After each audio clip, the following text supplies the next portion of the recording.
A partir de agora, no Revista Justiça, Mundo Digital.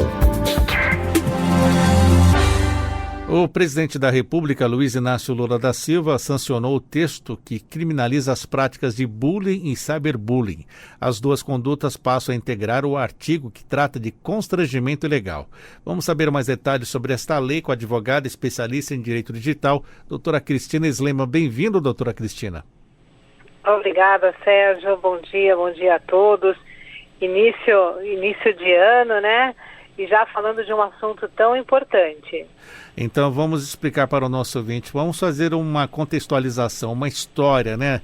Que víamos acompanhando vários casos de bullying, cyberbullying também cresceu muito. Como a senhora pode contextualizar o nosso ouvinte? Exato. Então, agora dia 12 de janeiro, né, foi sancionada a Lei 14.811 e ela foi publicada ontem, dia 15. O que ela traz? Ela institui medidas de proteção à criança ou adolescente contra a violência nos estabelecimentos educacionais e similares. Então, ela prevê também a Política Nacional de Prevenção e Combate ao Abuso e Exploração Sexual de Criança e Adolescente, e ela traz alteração no Código Penal, na Lei de Crimes Hediondos e no Estatuto da Criança e do Adolescente. É aqui no Código Penal que entra o assunto, o quesito aí, a questão de bullying e cyberbullying, né? O que acontece? Faz muito tempo que eu já falo sobre esse assunto, porque a prática de bullying e cyberbullying, ela traz resultados desastrosos. E a gente teve aí um cenário no passado, não só o ano passado, 2023, mas como anos anteriores, de violência, e que um cenário que foi causado, teve indícios, né, de que a causa em si de tudo isso seja lá uma prática de bullying lá atrás. Então, desde 2015, a gente tem uma lei, que é a 13.185, que ela estabelece a obrigação das escolas na implementação de programas de combate e prevenção ao bullying e cyberbullying. Ela trouxe, essa lei de 2015, a definição de bullying e cyberbullying e a responsabilidade das instituições de ensino em implementar programas de combate e prevenção. No entanto, a gente sabe que na prática isso é difícil da gente ver acontecer. Tem várias ações isoladas, às vezes uma palestra, às vezes um professor falando o assunto, mas a gente não vê programas efetivos, né? Então, essa nova lei de 2024, que acabou de ser sancionada e publicada, ela traz uma novidade. Por quê? Porque a de 2015, ela não tipificava, ela não trazia como crime. Então, nas questões criminais, o que acontecia? A prática de bullying, a gente tinha que verificar quais eram as ações que envolveram aquele ato específico e ela se enquadraria, por exemplo, no crime de calúnia, no crime de difamação, injúria, ameaça e até mesmo lesão corporal quando chega a vias de fato, né? Então, com a nova lei, a responsabilidade penal, ela não recai mais sobre essas ações de forma isolada. Ela tipifica de fato, ela passa a constar do Código Penal que intimidar sistematicamente, individualmente ou em grupo, mediante violência física ou psicológica, seja uma ou sejam mais pessoas, de modo intencional. E aqui vem bem no conceito de bullying mesmo, né, que a prática tem que ser repetitiva, sem motivação evidente, e por atos de intimidação, né, de humilhação, discriminação, sejam ações verbais, ações ali que trazem aquele contexto também moral, sexual, social, psicológico, entre outras questões. Então, ele traz de forma expressa e traz também uma sanção, né? Então, pena, multa, se a conduta não constituir crime mais grave. Agora, vem o parágrafo junto acompanhando, né? Se a conduta ela for realizada por meio da rede mundial de computadores, ou seja, a gente está falando da internet, então aplicativos, de jogos, redes sociais, ou por qualquer outra forma aí no ambiente digital, e ela inclusive menciona em tempo, que pode ser em tempo real, né? A pena já tem uma mudança. Ela fala em reclusão de 2 anos a 4 anos e multa. Isso se a conduta não constituir crimes, né, o crime mais grave.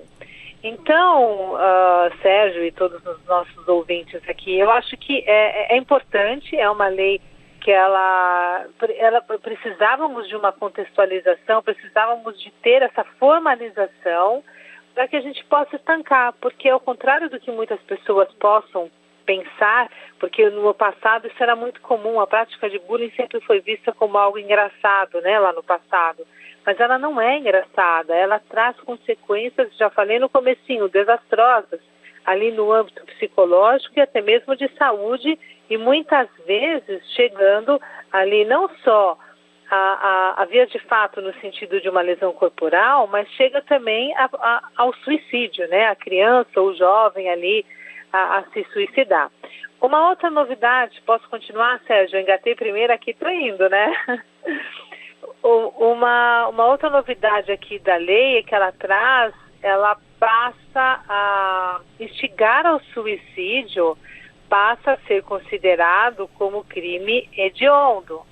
Então ela traz também essa outra novidade, ela fala especificamente dessa alteração,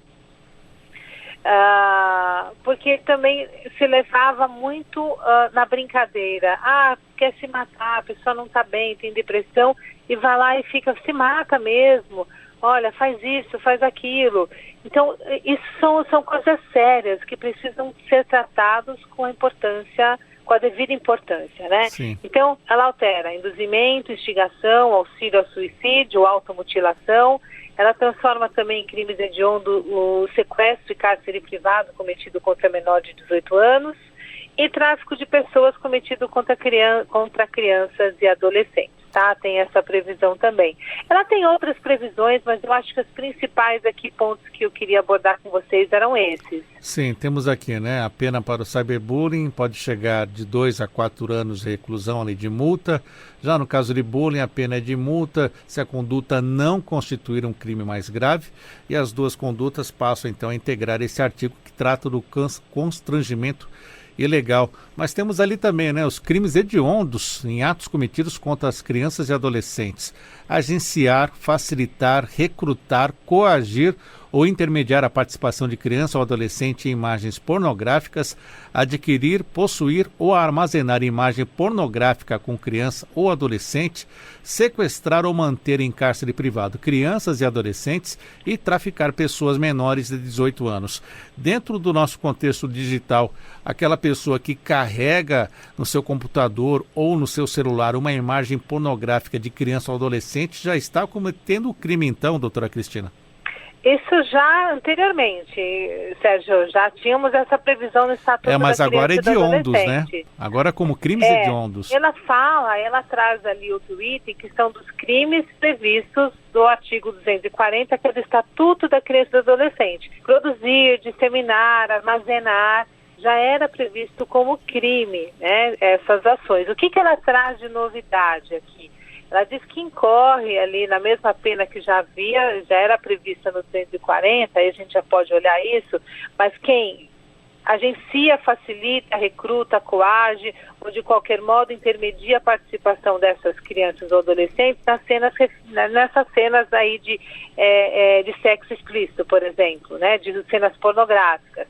Quem exibe, quem transmite, auxilia ou facilita a exibição ou transmissão em tempo real pela internet, seja por aplicativo, por qualquer dispositivo informático, qualquer meio ou ambiente digital. Então, também falando aqui de cena de sexo explícito ou pornográfica, né, que tem a participação de criança ou adolescente.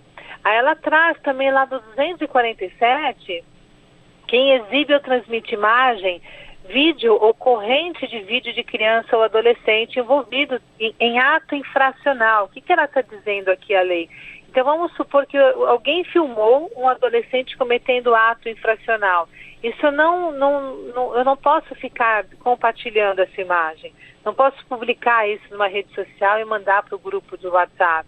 Isso tem que ser tratado ali pela autoridade competente para isso, né? Então as pessoas não podem simplesmente ficar divulgando ficha criminal ali, ou qualquer documento que venha de uma delegacia ou de um Ministério Público, como também não pode divulgar as imagens que foram feitas de um menor cometendo ato infracional.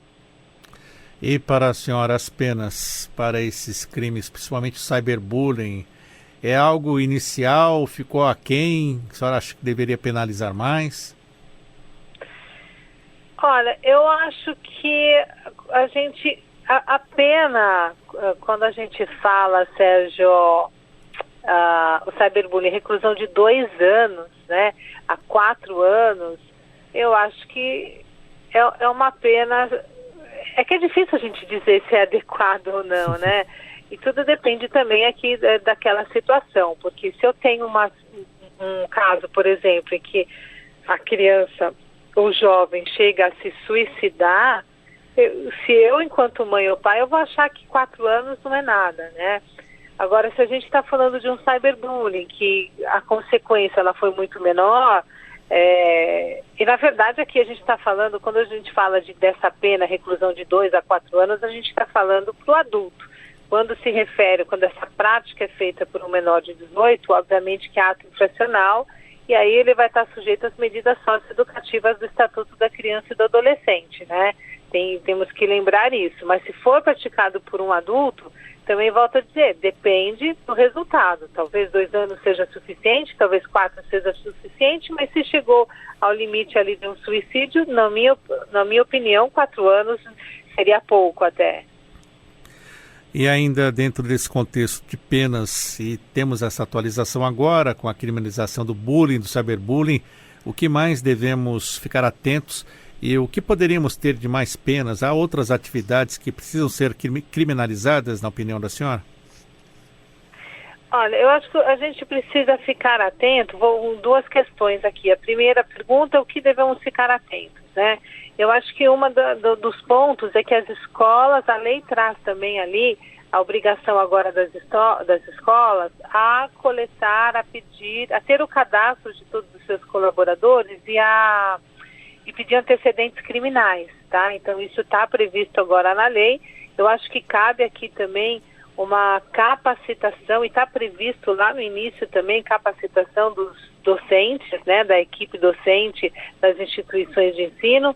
Então cabe esse lado da gente, enquanto sociedade, cobrar das escolas também o lado preventivo, o lado de segurança, o lado de capacitação de todos os seus colaboradores, né?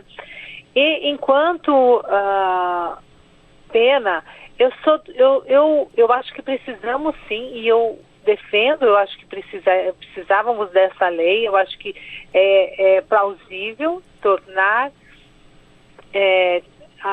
formalizar a tipificação no Código Penal, até porque a gente já lidava com casos desse sentido, só que sempre como eu te falei, como injúria, calúnia, difamação, ameaça e lesão corporal. Mas eu acho que a gente tem que trabalhar agora um lado educacional e cultural, né? A gente precisa estabelecer na nossa sociedade uma cultura do bem. Eu vejo, assim, uma sociedade intolerante, uma sociedade cada um por si, onde as pessoas estão cada vez mais frias. E o que abre essa brecha para questões aqui psicológicas, para questões de violência. Então eu acho que a sociedade em si precisa de um apoio não só das leis, e eu acho que, como eu falei, ela é pertinente, mas a gente precisa de um lado agora também, muito mais do que outras penalidades, também dar esse apoio aqui social e psicológico para a sociedade como um todo. O que é um grande desafio, né, Sérgio? É fácil falar, eu sei que difícil é colocar isso em prática. Exatamente, eu ia concluir com isso. Vamos aguardar a colocação em prática, então, dessa criminalização do bullying, cyberbullying, como fazer a devida qualificação no processo, para que um processo não morra no nascedouro por algum erro, né? Até na forma com que está sendo feito esse processo para criminalizar alguém, né, doutora Cristina? Exatamente, exatamente. Doutora Cristina Slema, advogada, especialista em direito digital, obrigado por estar conosco aqui na Rádio Justiça, falando sobre esta sanção da lei que criminaliza as práticas de bullying e cyberbullying. Algum conselho final, doutora Cristina? Já deixo meu abraço e muito obrigado. também, deixar um abraço a todos os ouvintes, a você também, Sérgio, a toda a sua equipe. E eu acho que a mensagem final aqui é sempre eu mencionei agora há pouco, é cultura do bem. Né? Quando a gente fala de bullying e cyberbullying, a primeira coisa que a gente tem que pensar não é brincadeira. Isso está afetando alguém e isso pode trazer ali um resultado inimaginável para quem está praticando e para quem está sofrendo.